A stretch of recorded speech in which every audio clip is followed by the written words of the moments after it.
বলো শুনছি, কি বলছো? বলছি কি আমি একটা ফোন কিনে দেবে? আমি না ভালো করে রিলস বানাতে পারছি না জানো, আমার খুব একটা দরকার। ফোন এখন হবে না, পয়সা করে একটু সমস্যা আছে। হবে না মানে? আমি তো বলছি আমার খুব দরকার, দাও না গো একটা ফোন কিনে।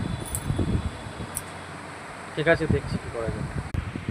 এখন তো এই মুহূর্তে হবে না, এখন আমার মাথা গরম হয়ে আছে পয়সার জন্য। আর তুমি এখন হঠাৎ করে তুমি ফোনের কথা বলছো? তোমার মানে কোনো কাণ্ড জ্ঞান বলতে কিছু নেই নাকি? হ্যাঁ,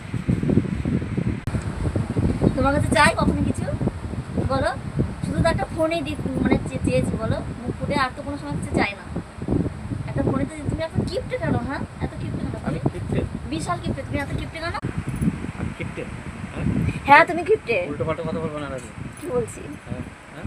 তুমি তাই সত্যি একটা গিফট আমার তুমি ফোন তো মনে বুঝতে দাও। পারছো না যে পয়সাটা মানে গাছ থেকে মানে ছিঁড়ে নিয়ে এসে তোমায় আমি ফোন কিনে দেবো নাকি? হ্যাঁ, চুপ করো তুমি, চোরের মায়ের বড় গলা। এখন ফোন হবে না। হবে না মানে আমাকে দিতেই হবে। হবে না বলে আমি কিছু চাইলেই তোমার অমনি ইয়ে হয়ে যায়, তাই না বলো? এত কিপটামি করো না আমার সঙ্গে, ঠিক আছে? একটা দু টাকা ভালো লাগে না। বেশি নয় তো। এখন অনেকগুলো পয়সা আমি কোথায় পাবো? আমি তো আর তোমাকে আইফোন দিতে বলিনি, আমি একটা মানে 16-17 হাজার টাকা দামে একটা ফোন দিলেই হবে আমাকে এখন। 16-17 হাজার?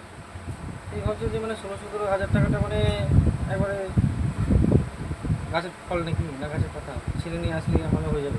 তা আমি তো তোমার বউ হয়ে, বলো দেবে না তুমি আমাকে, বলো? হ্যাঁ, ঠিক আছে, কেন এরকম করছো বলো তো? এত এত কিপটা কেন তুমি? হ্যাঁ, এই কার পাল্লায় পড়েছি আমি? এত কিপটে। বেশ আমি দেবো না, যাও যা করার করো।